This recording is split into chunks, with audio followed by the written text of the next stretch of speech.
Assalamualaikum warahmatullahi wabarakatuh. Selamat pagi yang terhormat Prof. Ali dan teman-teman yang saya banggakan. Pada kesempatan kali ini kami dari kelompok 7 yang terdiri dari Salma, saya Bunga, dan juga Novi akan mempresentasikan tentang HSBC Combats Fraud in Split Second Decision. Baiklah teman-teman, untuk penjelasan overview dari case ini akan dijelaskan oleh Salma. Baiklah, kita akan memulai dengan pemaparan terkait overview case-nya. Nah, HSBC sendiri adalah Hong Kong and Shanghai Banking Corporation, yang dimana HSBC ini merupakan bank multinasional yang berbasis di Inggris dan memiliki lebih dari 6.300 kantor di 25 negara dan memiliki 54 juta nasabah di seluruh dunia.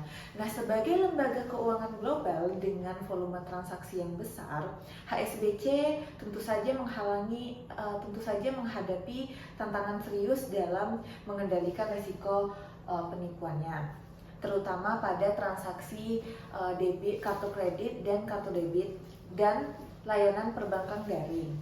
Nah, peningkatan dari aktivitas digital dan kompleksitas pola penipuan membuat sistem deteksi manual tidak lagi memadai untuk menjaga keamanan transaksi dan kepercayaan nasabah. Nah, untuk mengatasi hal ini, HSBC pun mengimplementasikan suatu sistem yang dinamakan dengan SAS atau Statistical Analysis System untuk fraud management sistemnya. Nah, ini merupakan sebuah sistem analisis berbasis real-time analysis yang mampu mendeteksi dan mencegah transaksi penipuan dalam hitungan detik saja.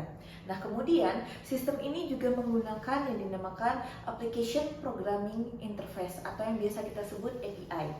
Yang dimana ini untuk menilai jutaan transaksi harian dengan fraud scoring otomatis, sehingga Bank HSBC ini dapat segera menentukan apabila ada transaksi yang aman atau transaksi yang mencurigakan.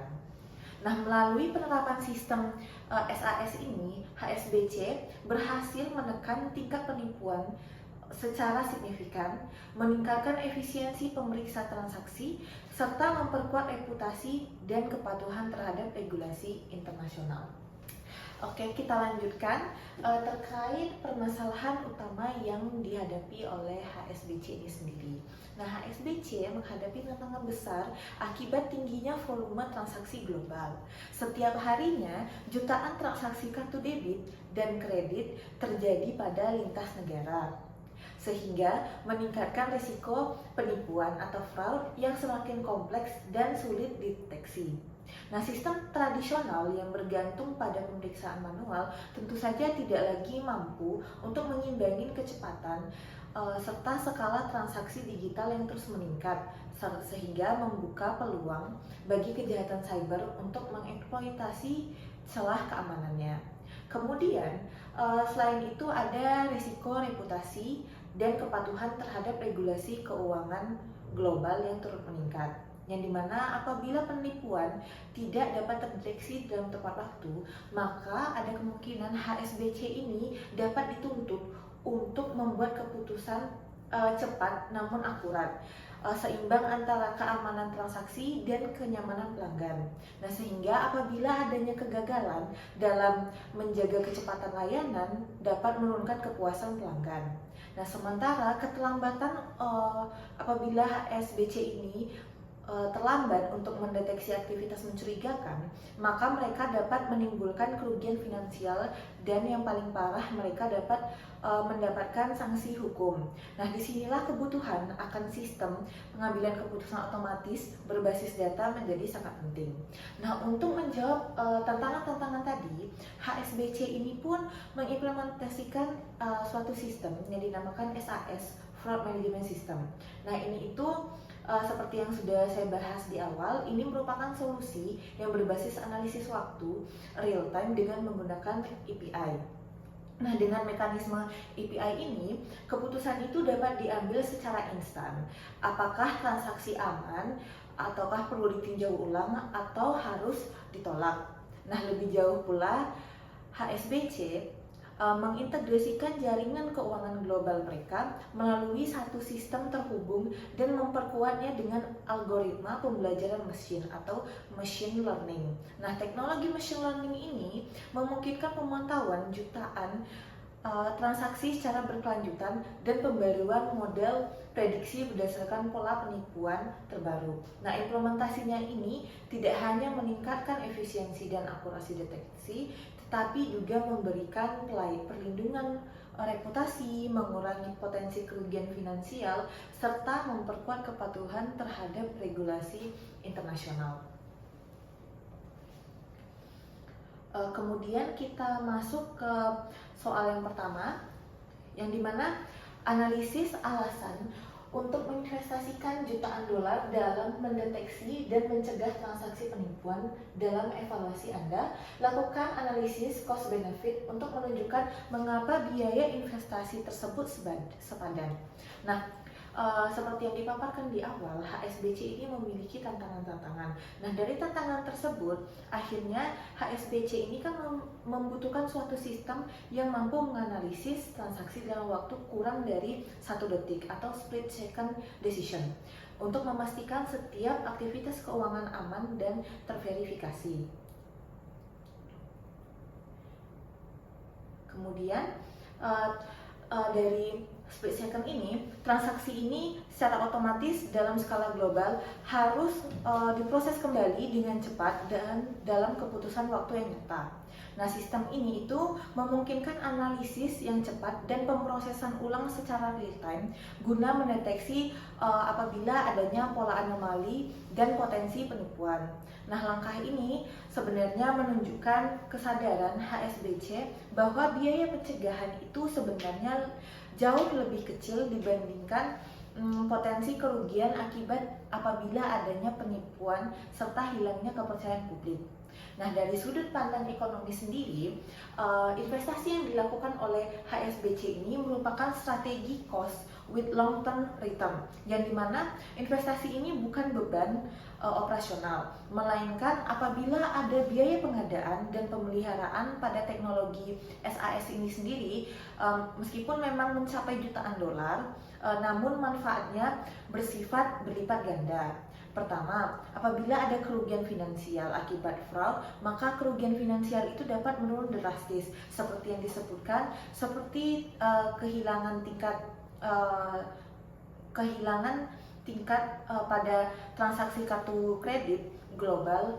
HSBC dapat berkurang signifikan setelah penerapan sistem tersebut. Kemudian adanya efisiensi waktu. Nah, dari pemeriksaan transaksi yang meningkat, dari keputusan yang sebelumnya memakan waktu 5 bermenit-menit, kini terjadi dalam hitungan detik saja. Nah, ketiga, bank mampu menghindari adanya regulation penalty dan menurunkan biaya litigasi. Nah, apabila kita melihat dari sudut pandang cost benefit analysis, sebenarnya manfaat kumulatif berupa penghematan potensi kerugian dan perlindungan reputasi yang jauh melampaui pengeluaran pada investasi awal. Nah, apabila kita kaitkan pada chapter 9 terkait function business system, khususnya pada bagian accounting, finance, and regulatory system, sistem informasi keuangan ini berfungsi untuk menjaga integritas data, transparansi, dan kepatuhan regulasi. Nah, prinsip ini diwujudkan oleh HSBC ini melalui penerapan SAS fraud management ini tadi, yang dimana sistem ini berbasis analisis real time yang dapat melindungi nasabah sekaligus memenuhi tanggung jawab etis dalam pengelolaan resiko penipuan. Untuk materi selanjutnya akan dipaparkan oleh Saudari Bunga. Yuk. Baik, di sini saya akan menjelaskan pertanyaan dari nomor 2, yaitu tinjau 2 hasil dari skenario penipuan tersebut, lalu nilai implikasi bisnis dari masing-masing 2 tujuan tersebut, dan jelaskan mengapa tujuan-tujuan ini saling bertentangan. Yang pertama, tujuan untuk meminimalkan penolakan pembelian legitimate oleh authorized customer. Yang pertama ini adalah kepuasan pelanggan meningkat. Jadi kepuasan pelanggan meningkat ini karena pelanggan ini tidak mengalami gangguan saat melakukan transaksi. Lalu yang kedua, pendapatan tetap terjaga. Pendapatan ini tetap terjaga karena tidak adanya kehilangan transaksi yang seharusnya disetujui oleh pihak bank. Lalu yang ketiga, reputasi positif karena nasabah ini mempersepsikan bank itu mudah untuk digunakan dan juga customer friendly. Lalu yang tujuan kedua, meminimalkan risiko untuk membuat pelanggan ini menjadi korban fraud. Yang pertama, perlindungan finansial. Ini untuk mengurangi kerugian dari transaksi kecurangan. Lalu yang kedua ada kepatuhan regulasi, karena memenuhi standar keamanan dari perbankan itu sendiri. Lalu yang ketiga ada menghindari penalti untuk mencegah sanksi dari regulator. Baik, selanjutnya kenapa sih goals yang tadi itu saling bertentangan? Yang pertama ini adanya trade off antara keamanan versus kemudahan. Jadi apa sih trade off ini? Jadi trade off ini adalah situasi di mana ketika kita ingin mendapatkan suatu hal, kita perlu mengorbankan hal lain. Nah, antara keamanan dan juga kemudahan ini, semakin ketat sistem deteksi fraud, semakin banyak transaksi legitimate atau transaksi yang sah atau wajar itu akan ditolak. Nah, sebaliknya semakin longgar sistemnya, maka akan semakin banyak kecurangan atau fraud yang akan lolos. Lalu yang kedua, sensitivitas sistem. Jika threshold atau ambang batas dari skor kecurangan itu terlalu rendah, maka akan lebih banyak fraud yang akan terjadi. Lalu legitimate transaction akan sering juga tertolak. Tapi jika threshold itu terlalu tinggi, maka fraud itu akan lebih mudah lolos. Lalu yang ketiga ada customer experience versus security. Jadi keamanan maksimal itu memerlukan verifikasi tambahan yang memperlambat transaksi dan juga mengganggu pengalaman dari pelanggan. Oke, jadi pertentangan tadi, goals yang bertentangan tadi itu bisa dianalogikan seperti ini. Ketika misalnya saya ini punya rumah, dan di pintu depan rumah saya ini saya pasang berbagai macam kunci gembok, kunci ini juga fingerprint, terus terus ada lagi kayak misalnya kunci yang memerlukan pola. Nah itu kan kita mikirnya dengan banyaknya kita kasih kunci gitu jadi semakin aman, jadi nggak ada maling bisa masuk. Tapi kitanya sendiri akan kesulitan. Jadi seperti itu trade off antara keamanan dan juga kemudahan. Selanjutnya terkait pertanyaan nomor 3. Solusi manajemen penipuan didasarkan pada model pemberian skor. Sebagai contoh, asumsikan bahwa skornya berkisar dari 1 hingga 10. Dengan 10 ini menjadi probabilitas yang tertinggi bahwa transaksi tersebut adalah penipuan. Untuk pertanyaan pertama di nomor 3 ini, skor batas atau cut off skor apa yang akan digunakan untuk memutuskan menyetujui pembelian? Oke. Di sini saya merekomendasikan untuk menggunakan sistem 3 zona atau bisa disebut juga dengan traffic light system. Yang pertama ada zona hijau, zona kuning, dan juga zona merah. Jadi ketika untuk pihak bank ini menyetujui pembelian atau transaksi, sistem akan langsung mengapprove transaksi tersebut atau bisa disebut juga masuk ke zona hijau. Untuk cut off skornya dari 1 sampai 6. Lalu untuk pertanyaan selanjutnya, skor batas apa yang akan digunakan untuk memutuskan tidak menyetujui pembelian? Untuk di sini bisa langsung masuk ke zona merah, yaitu pihak bank ini langsung menolak transaksi yang dilakukan oleh nasabah tersebut. Lalu yang selanjutnya, jika skor batas tersebut tidak sama, apa saran Anda untuk transaksi yang skornya berada di antara kedua skor batas tersebut? Untuk hal tersebut akan langsung masuk ke zona yang warna kuning, itu 7 sampai 8. Nah, untuk penjelasan yang zona hijau ini adalah contohnya itu bisa ketika nasabah ini misalnya melakukan transaksi seperti belanja bulanan, kayak misalnya lagi belanja di Mirota gitu, beli 500.000, 1 juta, nah itu langsung di approve karena tidak adanya kecurigaan dari pihak bank atau dari sistemnya itu. Terus untuk zona merahnya ini contohnya sistem ini mendeteksi adanya kecurangan yang dilakukan dari nasabah. Jadi misalnya tidak ada riwayat pernah mengunjungi negara tersebut, tapi tiba-tiba ada transaksi masuk sebesar 200 juta dari Zimbabwe. Nah, itu kan menimbulkan kecurigaan dan bisa juga terjadinya fraud, dan bisa juga diindikasikan bahwa itu mungkin terjadi money laundry gitu, atau transfer dana ilegal. Jadi langsung ditolak dan dari pihak bank akan memblokir nasabah.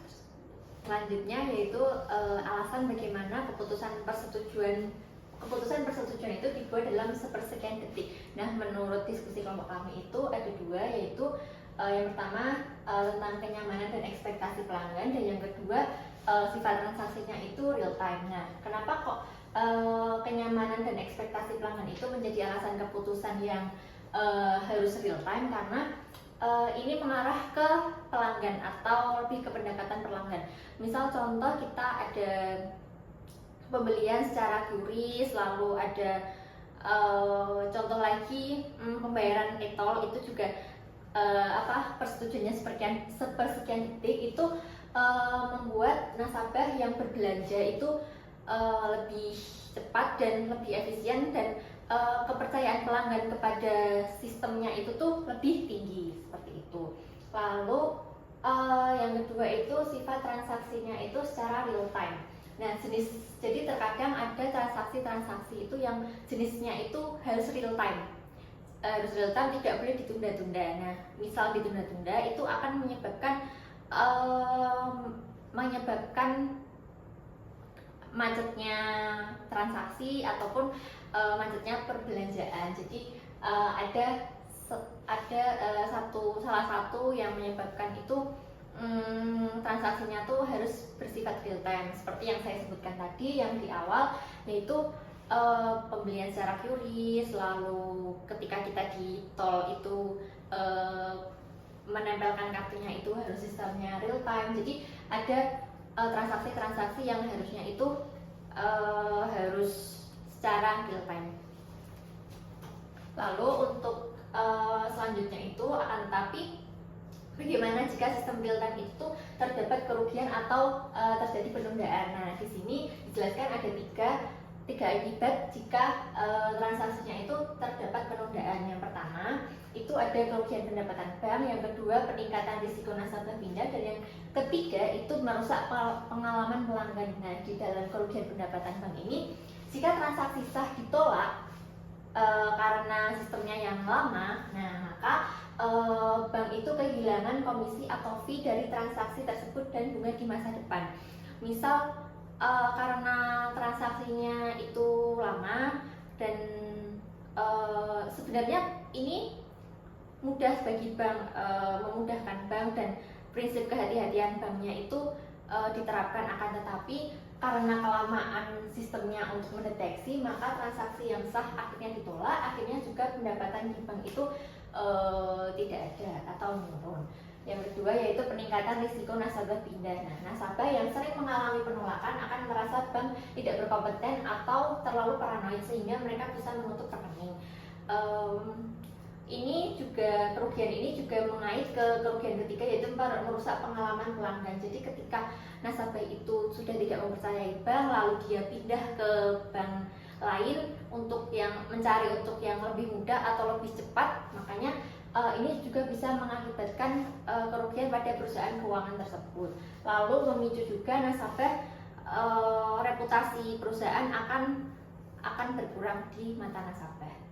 Oke, untuk yang selanjutnya itu bagaimana perusahaan keuangan itu pernah dicurangi atau dirugikan. Nah, kita menggarisbawahi dicurangi dan atau dicurigakan. Nah, di sini dicurangi melalui kerugian finansial langsung. Bank dicurangi ketika para penipu berhasil melewati sistem keamanan mereka dan mencuri aset. Ini saya tarik kesimpulannya itu dari kasus treasury saham, transaksi treasury. Jadi kalau tadi kita membahas tentang transaksi sehari-hari ketika membeli barang atau membeli makanan, sekarang kita membahas di transaksi treasury. Transaksi treasury itu transaksi likuiditas, transaksi saham-saham. Nah, kenapa kok saya katakan dicurangi melalui kerugian finansial secara langsung? Karena ketika perusahaan itu sudah membuat sistem atau membuat sebuah transaksi treasury, akan tetapi nasabah itu terlalu berhati-hati dan isu siber yang selalu ada di mana-mana membuat nasabah itu kurang percaya lagi ke bank, lalu tidak jadi lagi untuk melakukan transaksi treasury. Makanya sebenarnya bank itu sudah bagus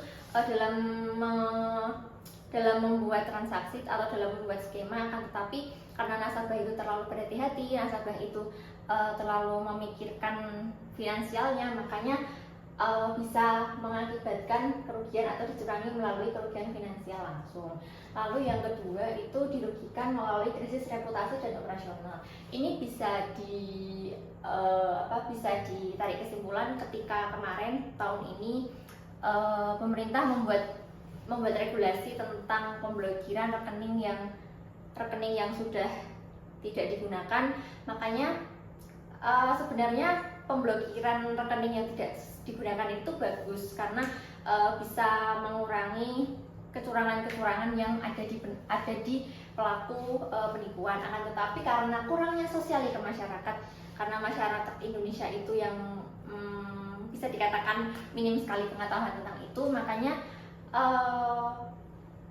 regulasi ini tuh membuat masyarakat khawatir, membuat masyarakat itu gegabah untuk mengambil keputusan, contohnya mengambil keputusan pindah bank lalu tidak mempercayai bank lagi. Nah, ini bisa dikatakan dirugikan melalui krisis reputasi dan operasional. Terkadang yang membuat regulasi itu pemerintah, akan tetapi banknya sendiri yang akan dirugikan karena reputasinya yang kurang, seperti itu. Nah, ini tadi yang kasus transformasi treasury real time-nya. Saya ambil kasusnya yang ada di ini, risiko siber hambatan besar transaksi treasury real time. Lalu ada kasus pemblokiran yang PPATK tadi tidak berwenang. Lalu di sini juga digarisbawahi pemerintah kurangnya bersosialisasi. Dan ini daftar pustaka yang kami gunakan. Baik, presentasi kali ini cukup sekian dari kami. Jika ada pembahasan dari Gregu Discussion, silakan disampaikan di kolom komentar, dan juga pertanyaan dari teman-teman juga boleh disampaikan di kolom komentar. Presentasi kali ini akan kami tutup. Wassalamualaikum warahmatullahi wabarakatuh.